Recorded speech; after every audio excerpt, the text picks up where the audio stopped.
వందే మాత్రం. నేను మీ జర్నలిస్ట్ నవత. ఒకప్పుడు మన ఫ్లైట్స్ మీద ఇక్కడ కనిపిస్తుందా ఝాన్సీ, రాణి ఆఫ్ ఝాన్సీ అని రాసి ఉండేది. ఈ రాణి ఆఫ్ ఝాన్సీ అనేది నెహ్రూ హయాంలో ఎగిరిపోయింది.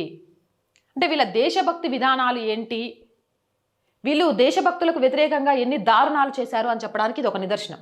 1950 సంవత్సరంలో జేఆర్డి టాటా గారు అంతర్జాతీయ రూట్లలో నడపడానికి లాక్హీడ్ మార్టిన్ సంస్థ నుంచి 44 అత్యాధునిక విమానాలని కొనుగోలు చేశారు.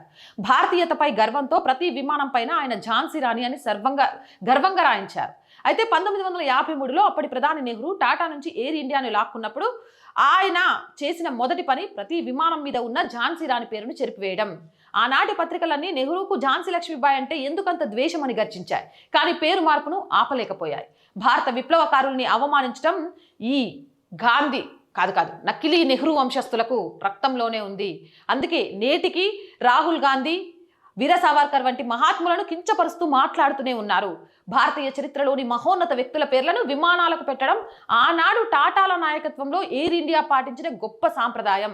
ఇది కేవలం విమానయాన చరిత్ర మాత్రమే కాదు, టాటా గారి అపారమైన దేశభక్తికి, నెహ్రూ గారి సంకుచిత మనస్తత్వానికి సజీవ సాక్ష్యం. జై హింద్, జై భారత్.